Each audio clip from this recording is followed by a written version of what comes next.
Alors, nous attaquons la nouvelle séquence qui est la trigonométrie. Donc, on va travailler sur l'étude des angles, des rapports des angles dans le triangle rectangle.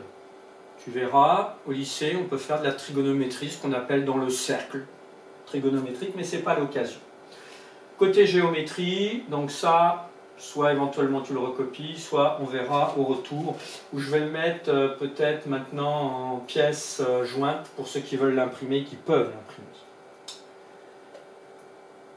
Alors, le triangle va être forcément rectangle, comme tu l'as vu aussi en activité préparatoire.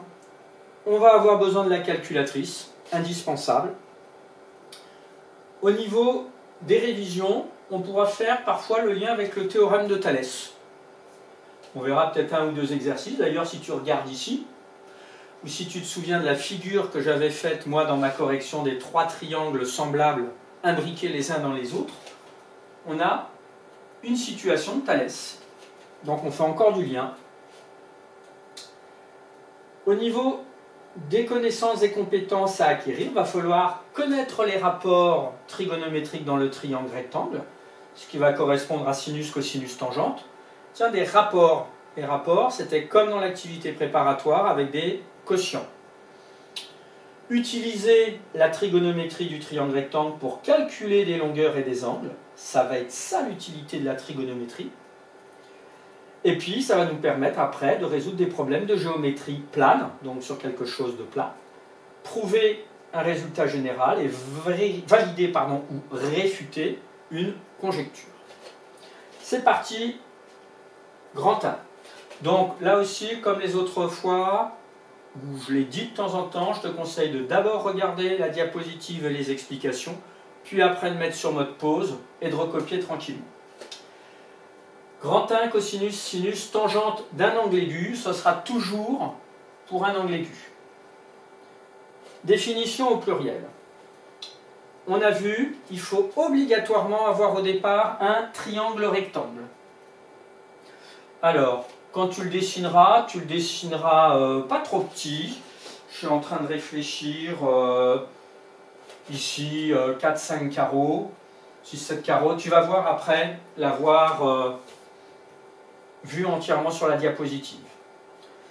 Un angle droit, et ici j'ai identifié un des côtés en rouge. On va voir qu'il va être un peu plus important ce côté-là pour certaines relations. Alors, on va se prendre un angle aigu, il nous en faut un. Je l'ai pris ici, j'ai appelé petit a avec un accent circonflexe. J'aurais pu prendre aussi cet angle-ci. On en reparlera après. Alors, les définitions, il va y en avoir 3 qui vont être regroupées en un seul lot. Le cosinus, le sinus, la tangente d'un angle aigu petit a sont donnés par les formules suivantes. On va commencer par le cosinus de l'angle A. Donc, on le écrira cos, comme ceci. Donc, si on lira cos de l'angle A, on pourra dire cosinus de l'angle A. Mais on l'écrira toujours avec ces 3 lettres, les 3 premières. Ça va être le rapport, donc la fameuse fraction, du côté adjacent à cet angle sur l'hypoténuse du triangle. Alors, il va falloir identifier dans le triangle des particularités. L'angle A, on l'a. Ensuite, qu'est-ce qu'on appelle le côté adjacent à un angle? Quelque chose qui est adjacent.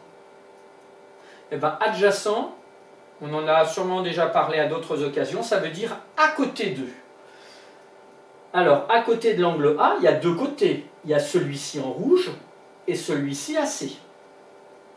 Bon, il va falloir choisir et ce n'est pas au hasard. D'autre part, si on regarde le rapport, il y a aussi l'hypoténuse. L'hypoténuse, c'est facile, ça tu le connais, grâce à Pythagore. C'est le côté le plus grand dans un triangle rectangle, ou le côté qui est aussi à l'opposé de l'angle droit. Donc l'hypoténuse, il n'y a pas d'ambiguïté. Pour l'angle A, ce sera la distance AB. Revenons-en au numérateur. Comme ceci, c'est l'hypoténuse, et bien le côté adjacent à l'angle A, ce sera forcément et toujours l'autre côté. Donc, quand on aura des calculs, on écrira ici, et on le mettra tout à l'heure entre parenthèses, ça, c'est la distance AC, et l'hypoténuse, c'est la distance AB. On va compléter la figure. Donc ça, c'est le côté adjacent à l'angle A, et ici, c'est l'hypoténuse. J'en profite pour attirer ton attention sur l'orthographe d'hypoténuse. Il y a un H au début et un seul, et ça se termine par un E. Donc prends quelques instants pour te focaliser là-dessus. Revenons-en à la suite. Deuxième définition, le sinus de l'angle A. Donc on travaille toujours avec cet angle A. Ça va y ressembler, mais pas tout à fait. Cette fois-ci, si on observe les deux rapports, on voit tout de suite que ici c'est la même chose, c'est toujours l'hypoténuse au dénominateur. Par contre, au numérateur, c'est maintenant le côté opposé à l'angle A. Si on regarde la figure, quelque chose qui est à l'opposé, là-bas, là-bas, voilà, si je fais un petit geste original au loin, et bien le côté opposé à l'angle A, ça va être le côté BC. Donc voilà le côté opposé à l'angle A.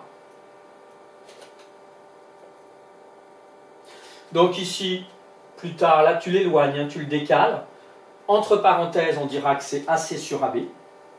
Distance AC sur distance AB. Et ici, le côté opposé à l'angle A, puisque c'était l'angle A, c'est le côté BC, donc sa longueur. Et l'hypoténuse, c'est toujours la longueur AB. Un trait rouge à côté de ces deux premières définitions. Et on va faire tout de suite un petit commentaire. Si jamais on avait pris un autre angle, si on n'avait pas travaillé avec l'angle A, mais ici, je l'ai appelé angle I, tu peux l'appeler l'angle B, c'est pas un problème, un petit b. Quel serait le côté adjacent à cet angle-là, à cet angle bleu? Si ici on avait I et I, donc ce serait le côté adjacent à l'angle I. Le côté adjacent à l'angle I, c'est à côté. Ça ne peut pas être l'hypoténuse, donc ce serait en effet forcément celui-ci. Et quel serait le côté opposé à l'angle I? Il serait en face, ce serait là.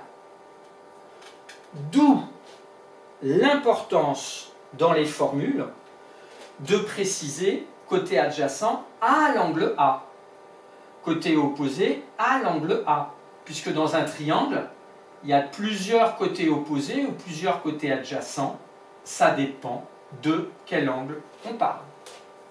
Donc ça, c'est important à l'angle, à l'angle. Donc sinus, cosinus ont été trouvés. Il nous reste la définition de la tangente. On va passer à la diapositive d'après, donc là tu peux déjà recopier. Alors là j'ai refait la bulle pour avoir le schéma, tu ne refais pas le dessin. La tangente. Alors la tangente, ça ressemble un peu au cosinus et au sinus, mais pas tout à fait. Ça va être... Ah ben il y a une grosse faute. Alors... Là, je ne sais pas pourquoi il y a cette grosse faute.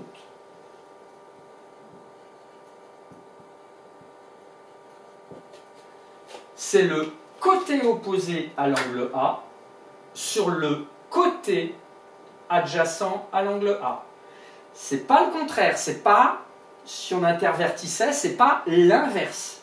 C'est bien le côté opposé à l'angle A sur le côté adjacent à l'angle A. Et donc, ce serait le côté opposé à l'angle A, distance CD, sur côté adjacent à l'angle A, AC.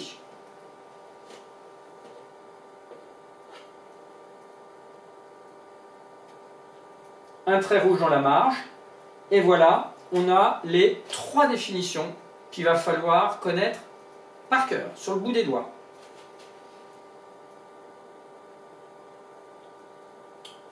Ça, on va le mettre après. Alors, je vais tout de suite poser une question. Comment ne pas se tromper pour ces formules? Il va falloir se trouver un truc.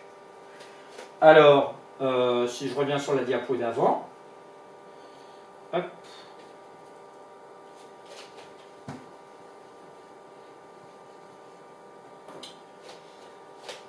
Il y en a qui se disent, ben dans cosinus, il y a un C comme adjacent.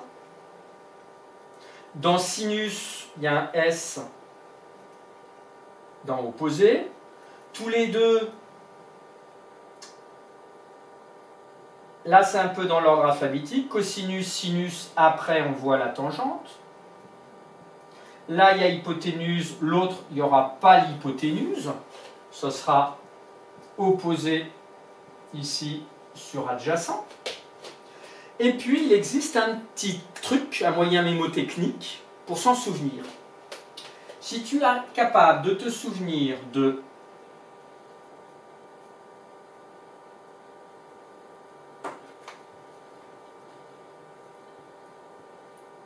so, ka, toa, sokatoa, ça chante. Sokatoa, et bien regarde bien, sinus, opposé, hypoténuse. Sinus, opposé, hypoténuse. Ka, cosinus, adjacent, hypoténuse. Toa, tangente, opposé, adjacent. Et on écrit dans cet ordre-là, en descendant. Ça, tu peux te le marquer dans la marge. Dans cet ordre-là, ça pourrait t'aider. Sokatoa. Donc, voilà pour les définitions. Et donc, juste une chose pour compléter la deuxième diapositive que je n'avais pas tout à fait finie. Il faudra faire bien attention de travailler avec la calculatrice en mode degré. Les angles, ils seront toujours en degrés au collège. On verra au lycée que ce sera souvent en degrés, mais parfois il y aura d'autres unités qui existent. Ces définitions permettent, dans un triangle rectangle, de calculer la valeur d'un angle aigu ou la longueur d'un côté quand on connaît les deux autres valeurs. On en reparlera à la prochaine séance. Je te laisse finir de recopier.